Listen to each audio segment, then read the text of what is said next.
matato ya papa naza député mona Kinshasa batu bokanga terme wana benganologie et benganologie c'est le titre qui consiste comment chasser le président en place benganologie bokanga ngo bino ba journaliste zela je suis au niveau des théories. Ma biso stobi que non, il ne peut pas progrès social, ce qui est démocratie de Nini wana. Slogan la le peuple d'abord. Dans le 3 ans, on me fait ce qu'il a sali, le peuple va gagner Nini. Ça va retomber, il y a nomination de M. Félix Tshisekedi. A eu un avocat, Madame F. Bazaïba, avocate, à ça elle a eu droit. Elle va commissaire ministre et environnement. Elle va nous apporter quoi de bon? Elle connaît rien sur l'environnement. Mais elle a quand même ministre. La nomination d'Abisso, ça s'est fait selon l'humeur du président de la République. Il s'est mis aujourd'hui à nommer Madame Roselyne Momo, la cousine nationale. Cousine Oaebana partout. A commis DGA. Dimbo, commissaire, ministre et hydrocarbures. Il ne maîtrise rien sur l'affaire. Il ne maîtrise rien sur son ministère. Et avec ce genre de personnes, on peut s'attendre à quelque chose de bon. Comme si pouvoir, ils allaient pouvoir à récompense.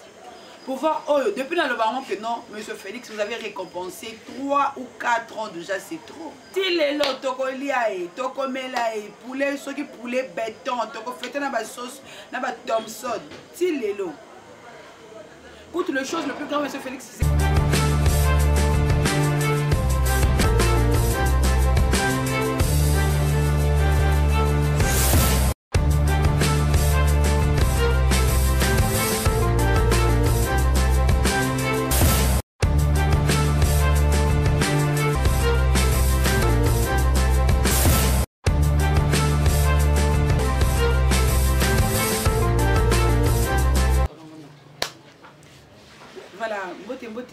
La télévision avec mon grâce Toumba une fois de plus na banda kuna bino na émission na biso 100 parties pour le belayango analyse oyo Evan Sarbaye comme mani nyonso ba mesa poto meka kosola makambo nini ozali kotambola te na mboka na biso. Je dis vraiment un grand merci à toi derrière la caméra Mozart, pourquoi pas Simon Bakalaté, Esmeko va passeport rouge, le producteur valable Pedro Kossi depuis l'Allemagne, Babumbali Ambijumbali Tonda yokayo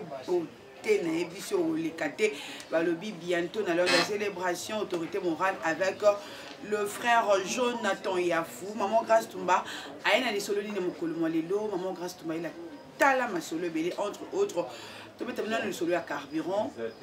Tu peux faire le solo il y a quand kokolo. Tu vois qui papa Molière à l'école qui la télévision pour na kuzuba que non quand kokolo ba lingi bateka yango.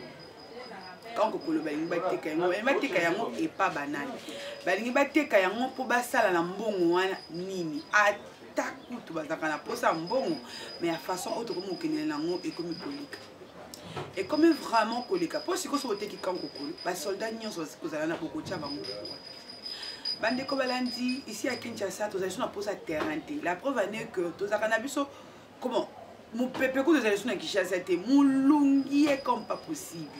Nous sommes retombés, il y a une nomination de M. Félix Tshisekedi. A eu un avocat, Madame F. Bazaïba, avocate, à ça elle a eu droit. Elle va commissaire ministre et environnement. Elle va nous apporter quoi de bon? Elle connaît rien sur l'environnement. Mais elle a quand même ministre. Elle va apporter quoi? Manzete so et katana. Quand on a bana rokola. Na bana on a limité banzete ça qu'on est belé. Mais ba kata banzete on a nyonso pour batia ba piscine ya bana. Ata bino mokota na boulevard boulevard Lumumba. Ba chaussée, na chaussée boulevard batia ba piscine ya bana. Na chaussée boulevard batia ba jeu ya bana. Ça va nous apporter quoi? Mais en plus ba parc on c'est même pas ya ba congolais, c'est pour de turcs. Donc bon on a et que non na ba turc. Et bon biso ba kolomboka, qu'est-ce qu'on gagne dans tout cela? Nous sommes les ba retomber une avocate pardon, au commissariat ministre et environnement. Maman F c'est une femme que je respecte beaucoup, c'est une femme que je respecte vraiment son combat. depuis le moment Eve a Kenda dans le ministère de l'environnement, c'est comme seulement Eve a ça et loko atamo. Hier j'étais avec une personne, je dis na Kinshasa va te belé boyer, oui, comment on va te célébrer na Kinshasa exode rural. Ils ont vraiment il y a 100% à Kinshasa. Bah tu vas dire qu'on vend les sous dans la province, pourquoi dans la province il n'y a plus et là comment comme malin bah tu sur canson de que non soit Kinshasa à Bongi, soit Kinshasa à Komawewa, soit Kinshasa à Oteka 5 glaces, soit Kinshasa à Oteka ba cigarette. Mais dans mboka mutali na yesu ko ça esu bilamate. Et à mon to ya production est-ce qu'on a vraiment mukie na Kinshasa bah to ya production comme mukie vraiment la production comme vraiment mukie na Kinshasa pour ba nyonso na ko produire na mboka bango nyonso ba ye awa na Kinshasa bango nyonso a biso sto komi ba kino et en ce que moi je sache tout le kino ce sont de reveurs kino aligné place ba tia mulanga masanga action 2 milangi ya Doppel 3000 francs ba tia musique est belle aye ameni na ye abomi na ye journée na ye azongi ake afage na ye alali kino ayebite que non il faut akene atsa la bilanga pona que nini tokokana kozwa ya kolia non aza na ngoti tozaki tomoni crise makasi ya hydrocarbures oyo Nicolas Kazadi se permet de se tenir devant le caméra pour le bakenon c'est dû la guerre ya Ukraine na Russie ya wana tozo kokakoza na carburant mais bande ko na ngai awa na mwanda awa tokoki kozala vraiment tozali na carburant. Pourquoi pas que raffiner carburant na bisoté? Pourquoi pas que raffiner carburant na bisoté? On a presque tout chez nous qui sont bruts. On a de l'argent. On a vu que tu as payé sur la usine, sur la raffinerie. On a dit que non, on délai à la qui s'est bisoté, à puis c'est bisoté caca terroriste, pratique et zalakate, c'est ça. La République démocratique du Congo, rien ne marche suite à nos dirigeants. Suite aux nominations, la nomination d'Abisso, ça s'est fait selon l'humeur du président de la République. Il s'est mis aujourd'hui à nommer Madame Roselyne Momo, la cousine nationale. Cousine Oaebana partout. A commis DGA dans GKAMI. Avec quelle expérience Madame Roselyne Momo a géré GKAMI? Des macamarons, on a besoin de Didier Bidimbo, commissaire, ministre et hydrocarbures. Il ne maîtrise rien sur l'affaire. Il ne maîtrise rien sur son ministère. Et avec ce genre de personnes, on peut s'attendre à quelque chose de bon? Non. Rien de rien. C'est comme si pouvoir, ils allaient pouvoir à récompense. Pouvoir, depuis dans le baron que non, monsieur Félix, vous avez récompensé 3 ou 4 ans déjà, c'est trop. Il est l'heure de travailler. Il est l'heure que le peuple congolais peut pas là. Tout le monde a vu sur la matinée politique. Na eu de pescuna un combattant a sali ko réclamer Moussala. Ba bengana en pleine matinée et pas CG Kabouya. Que non, le combattant n'a pas droit de venir demander Moussala. Azan a droit de recevoir Moussala, ba bengana na parti. Ma biso celui que non, il peut c'est un progrès social, ce qui est démocratie de Niniwana. Slogan le peuple d'abord. Dans le 3 ans, M. Félix Tshisekedi a salué le peuple va gagner. Si les lots, tokoliae, tokomelae, poulet, ceux qui poulet béton, toko fêter na ba sauce, na ba Thompson. Si les lots. Écoute, le chose le plus grand, M. Félix Tshisekedi a conçu sur Kasomba 6 avions. Nous avons M. Félix Tshisekedi a loué 2 avions éthiopiens. Ba poto la ba avion na bango Éthiopie na poto ba avion na bango pourquoi bo futa na binote awa lelo nyo se komi pasi kérosène komi pasi mbala liboso ya komona batu bazo welela avion lokola batu ba welela ba taxi bus na Victoire. Nyo cela c'est quoi? C'est grâce à M. Félix Tshisekedi. Avant de continuer, je demande na régime mais écouter la vidéo oyo ya Daniel Saf lui pas passer ko solo la peuple congolais. Papa, naza député, moi la Kinshasa, batubo caractère mais wana benganalogie. Et vous dites benganalogie, c'est le titre qui consiste comment chasser les présidents en place. Benganalogie. Zéla, je suis au niveau des théories. Voilà, tout ce que moi, honorable Daniel Safou, a allé conseiller à la population, nous surtout pour qu'on a M. Félix. Mais yo Daniel Safou, je ne comprends pas que nous non comprendre yo du sauté. Bien aussi qu'on a la cour à l'Assemblée nationale, pour éviter biso peuple, biso petit peuple. Mais mon nini, to loi nini, au besoin que voter ce qu'on a la contre gestion M. Félix aucune. Exact. Exact. Bon, il y a un ça va révélation na télévision. Oui, on accepte. Autre monde qui papa, et on est malé, bah aïe ko non. Quand kokolo, ils allaient en danger, ils n'ont quand kokolo. Bino bozo sala nini kuna donc il se fait que non boza na pia kana bino se soulever ningisi tant que ba kopesa bino o esengeli ba pesa bino bolembi bovandi bobomi nyonso bolim osali nyonso oyo que ebimi na avantage na on a marre de tout ça. On a vraiment marre de tout ça. Ah, on va teki quand on va bandeko. Ah, tu vas qui puis son cimetière au sayo. Cimetière à soi, il va teki la moins déjà à pancarte est tellement il y a HJ donc HJ a une partie qui est bonne. C'est quoi ça au teki quand on va se donner botine na bango ouais. Ba veuve bazana botine na bango ouais.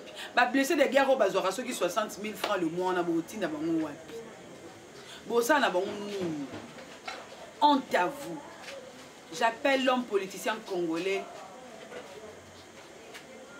Yakozwa. Population que tu as vraiment n'a pas valeur naïe. Yakotombo la main à Congo parce que là vous exagérez, ça n'est de trop. On a marre de tout ça. On a vraiment marre de voir tout ça. On a vraiment marre de voir tout ça. Ah ouais, kuna na nini na présidence. Et comment mboka ya cop conseiller na conseiller azali na batuna et conseiller na conseiller azali na batuna bo pie bisa biso but oyo de Covid etimanga a démissionné mais avant me attention qui de Covid etimanga a démissionné IGF faut la de la vidéo etimanga aye bisa biso mbongo wana nyonso bana ko sana ngwana ebuta wapi to bi que non monsieur le président à Lobana à Londres que non na mboka na biso andima rétro commission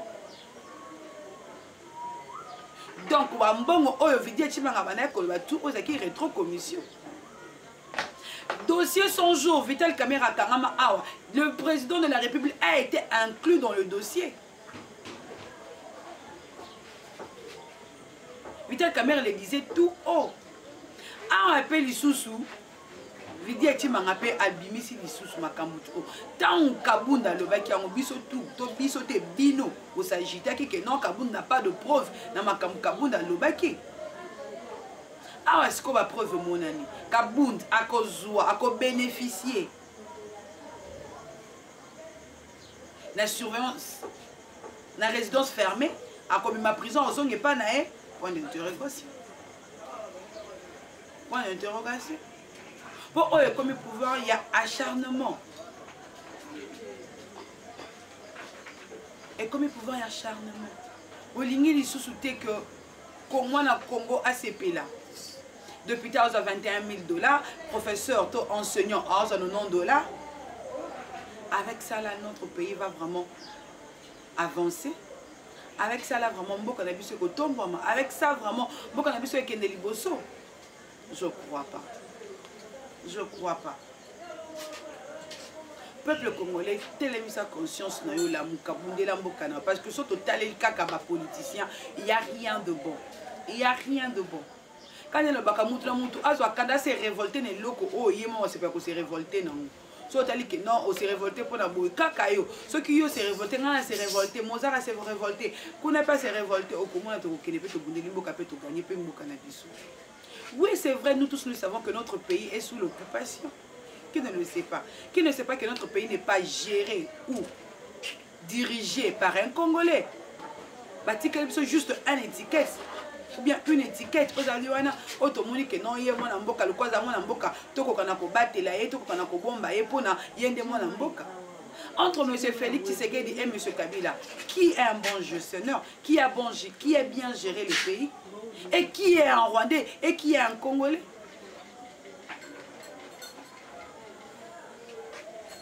C'est juste des questions. Vous avez même pas la réponse, mais c'est qu'à ce que vous allez. Vous avez encore la commune, mais c'est qu'à ce que vous allez. Combien de chantiers inachevés? Oui, c'est ah, oui, banda, ah, depuis M. Félix. Attends, tu chantier, maman, Émilie Modessi là. Et banda, tu sais, comment on peut nous appeler si là? Et bien, chantier, n'y so ya M. Félix. Et tu sais, la banda. C'est dû à quoi? C'est dû à quoi? C'est dû à quoi? Ah, un peu monnaie na biso. Ba réserve de change on a mis tout dans cas. Et ça la rana franc, tout ça la rana dollar. Parce que monnaie na biso est perdre 5%, valeur est 5% et perdre dans le marché. Mais biso la minute que nos réserves de change est sous tant que monnaie ça dit qu'on dit yango et ya est soulevé et gardé standing on a mais ah et perdre sous 5%, dollar est mati li sous. Dollar coûte mon on peut les sous te compter des mois passe. Dollar et mati li sous. Mais réserve de change les alliés dans réserve et dans la canne à combo to ezalaka pensa pour de vrai. To ezalaka vraiment pour de vrai. Voilà, merci Naba Oyo sur qui va côté la biso. Quand il y a tout le temps, vous s'abonner, vous partager. L'émission de biso, ça biso vraiment qui comme à Kasi. Quand il y a tous à conscience, pour tout pour la mouka la biso, pour tout pour na kolong et la mouka la biso. Je dis vraiment grand merci à Tom Oza derrière la caméra. Pourquoi pas la yo sur qui va côté la maman grâce à ma sur Télévision. Je vous dis bye et au prochain numéro.